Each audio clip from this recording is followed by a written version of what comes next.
Quando surgiu o Marçal, ele era um traidor. Daí começaram a bater no Marçal.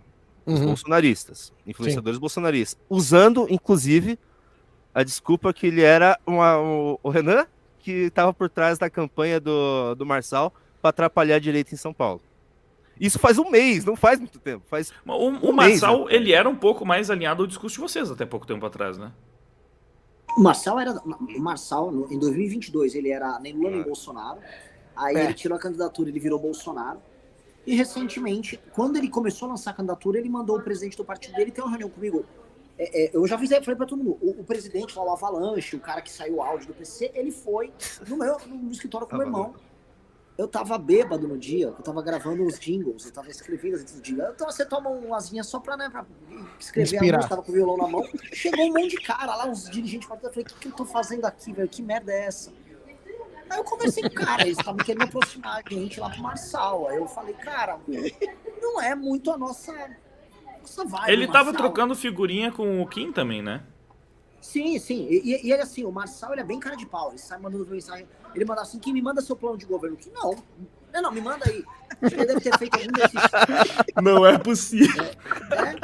Deixa eu ver uma coisa. Deixa eu só comparar com o meu aqui, dá uma olhada.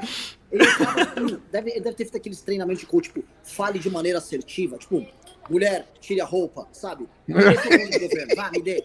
E a pessoa vai dar o plano de governo pra ele. Umas coisas assim, mas... Sim. O Wagner fez um comentário importante, porque ele acabou de diferenciar a estratégia do Novo da nossa estratégia. O Novo, entre os anos de 2019 e 2021, teve essas mesmas discussões sobre qual caminho adotar. Porque eles faziam essa ruptura e esse corte à direita, que o MBL faz, ou eles falam assim, cara, vamos fazer uma pacificação, vamos blocar, junto com o Bolsonaro, e aí a gente vai mostrando que nós somos diferentes ao longo do caminho, e uma hora o Bolsonaro vai passar. Eu não acredito nesse tipo de estratégia. Tanto do ponto de vista, cara, da ética da ação política, ou seja, eu vou ter que passar a defender coisas que eu não acredito, quanto do ponto de vista de montagem de público. Sabe, é que nem você construir a casa no terreno do vizinho. A casa não é tua. Tá. Entendeu? O público do Marcel Van Hatten não é do Van Hatten. A partir do momento que o Van Hatten parar de ser interessante para o bolsonarista. A Joyce saiu de 1,1 milhão de votos em 2018 para 13 mil votos em 2018, cara. Ela ficou com 1,3% dos votos dela. Caramba. Isso é insano. Ela perdeu 98,7% dos votos. Então, eu entendo a necessidade, dado que, assim, a gente concorda com o bolsonarismo em alguns diagnósticos. A gente pode falar que a gente concorda com o bolsonarismo. Há um problema terrível ligado à segurança pública no Brasil. Todo mundo concorda. Perfeito. Temos que ter leis duríssimas e, assim, podemos atuar em conjunto com eles em tudo isso. Coisas que nós vamos concordar com eles, mesma premissa. Há uma inversão de valores e há a chegada de uma cultura alienígena, que a gente pode chamar de cultura woke, progressismo, isso e aquilo. Isso sim influencia todos os meios de ação e o sistema, vamos dizer, de difusão de cultura de uma nação, porque a esquerda ocupa essa elite. E isso tem que ser combatido. E minha tese, assim, de maneiras que o monarca ficaria, assim, indignadíssimo. Então, o que eu acho que é o projeto do Felipe Barros, que é do PL, que eu defendi em live, e o Felipe Barros fez, o Kim nunca fez, que é muito puto com o Kim, que é do caralho o projeto. Então, isso aqui a gente concorda. Das ONGs, né? Das ONGs. Tem que meter ferro nessas ONGs. Ai, não é democrático. Ele odeia a gente tem uma treta muito grande com o Felipe Barros, o projeto dele é bom. Se ele vir esse projeto pra frente, tem que ir pra cima e dane-se. Isso é importante. Tem uma coisa que eu queria comentar sobre o que o Renan falou. É que você está construindo a sua casa no quintal de outra pessoa, algo assim, né?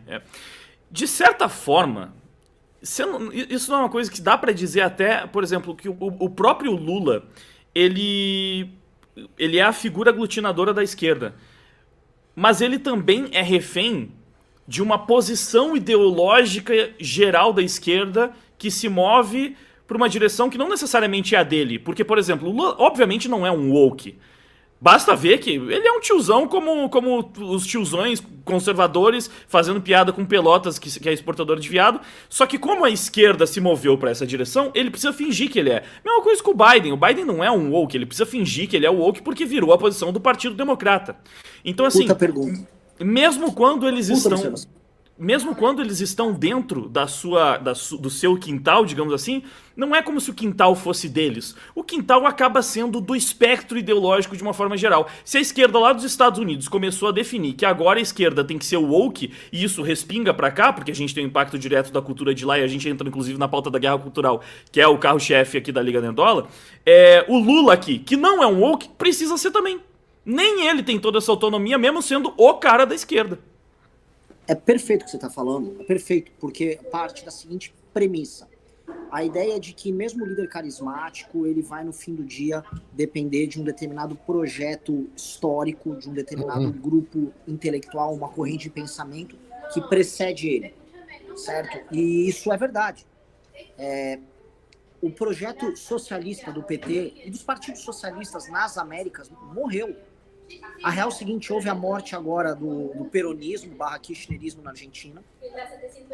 Houve uma falência real. Essas experiências que vão ter agora na Colômbia vai ser uma bosta. A experiência boliviana, uma bosta. Teve uma tentativa de golpe agora, porque eles viram que, tem que tirar esses caras daí de algum jeito. E com o PT é a mesma coisa. Veja só, o Lula chegou no poder e obviamente que a turma da militância do PT, inclusive a turma de economia do PT, a turma dos economistas do campo, não queriam o Haddad e não queriam a linha. Só que eles não têm o que fazer. Eles não têm o que fazer pelas razões que você levantou. Parece que tem uma outra esquerda que chega, se acopla e o Lula tem que aceitar. E é real. É a esquerda dos bancos, das fundações, das ONGs, da Tabata, que é uma esquerda no fundo igual a da Tabata. Eles estão no governo do Lula, mas igual a da Tabata. Só que a gente não pode esquecer que esses mesmos caras também estavam no governo do Bolsonaro, no governo do Temer. O capital financeiro, essa turma atua e ocupa os espaços. A Fundação Lehman estava no Ministério da Educação, atuando por detrás no governo Temer, Bolsonaro e governo Lula. E aí ainda que a gente que se adapte. Os melhores técnicos no Brasil de educação são deles. Os nomes mais inteligentes na área de educação, para o bem e para o mal, são com os caras com quem mais alto, estão com eles. Aliás, não só no Brasil, como nos Estados Unidos. A elite, e inclusive os melhores nomes, infelizmente, estão com caras.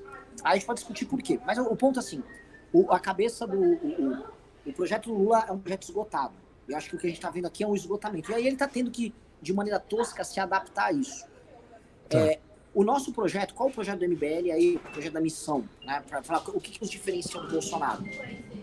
O nosso projeto, ele parte de, tirando aquelas concordâncias que eu passei para você, ele parte de premissas de funcionamento completamente diferentes, fórmula de trabalho completamente diferente, estética, linguagem e profundidade diferente.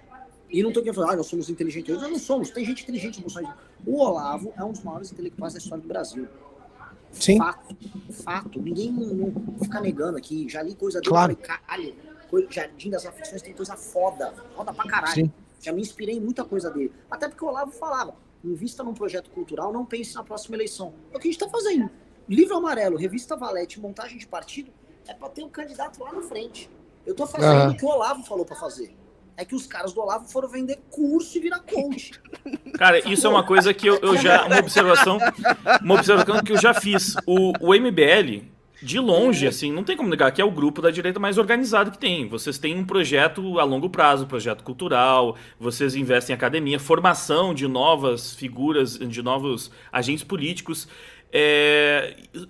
O lance é justamente, vocês estão formando muitos políticos competentes que enfim, tem uma bagagem, você percebe que tem um plano, tem uma estratégia, tem uma convicção mais firme. Só que precisa de voto, né? E aí o ponto é, o grupo mais organizado não é o grupo que tem mais voto. Enquanto isso, o grupo que tem mais voto é um grupo extremamente desorganizado assim, o ideal seria que ou o grupo organizado conseguisse ampliar a sua base eleitoral, ou o grupo com uma base eleitoral forte se organizasse, pelo menos.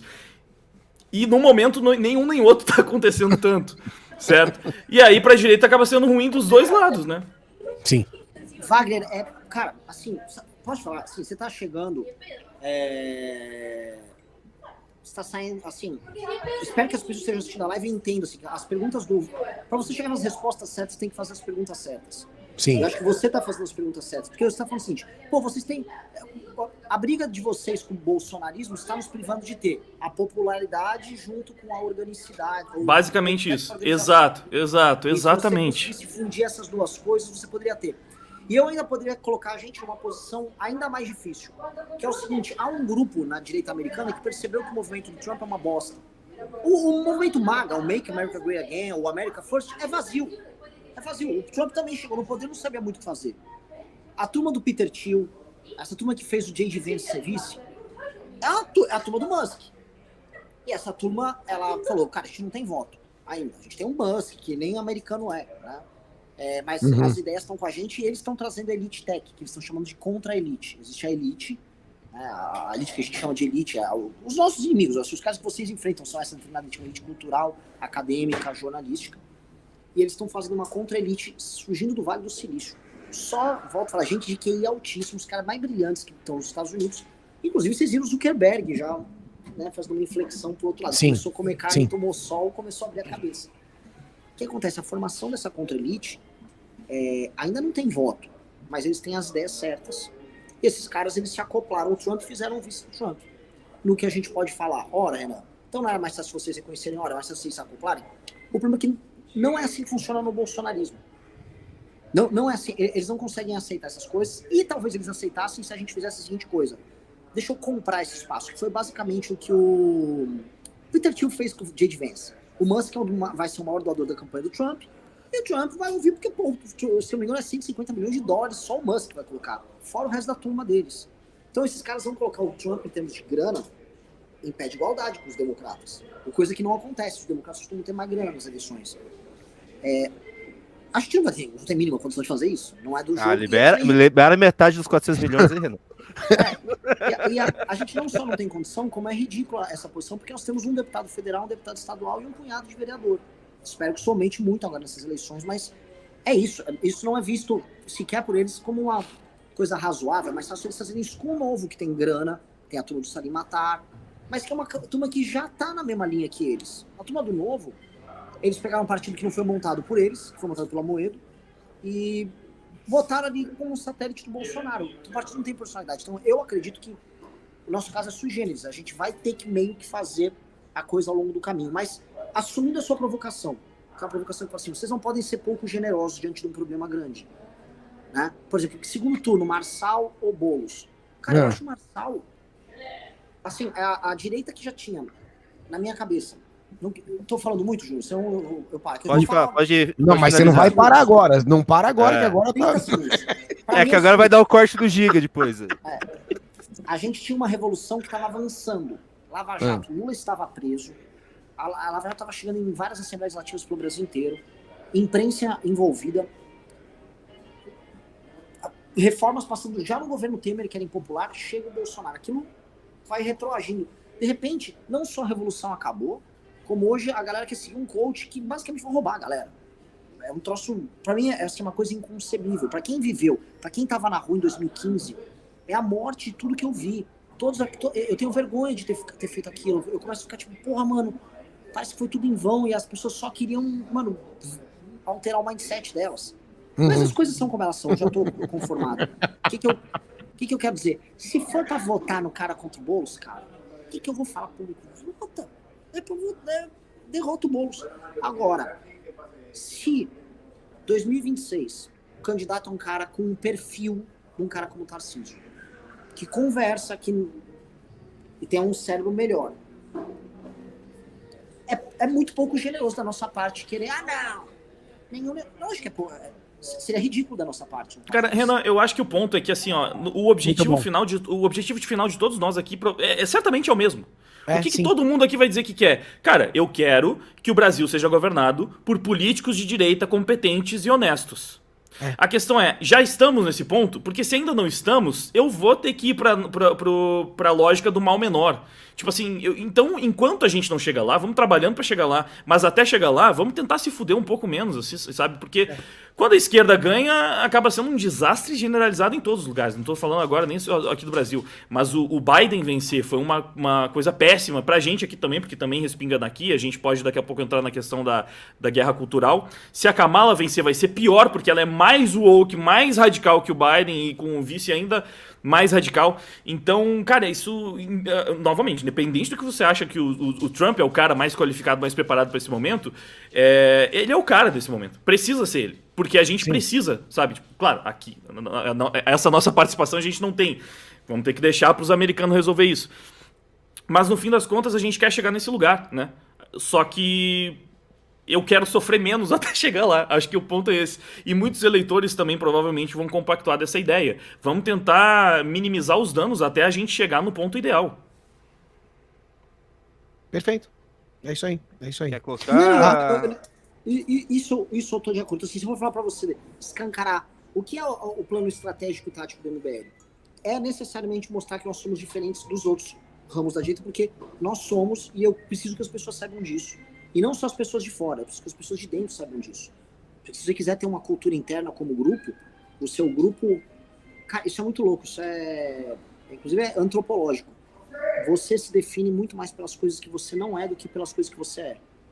Muito mais do que afirmar suas características, você nega a característica do outro. Né? Eu não sou isso, eu não sou aquilo.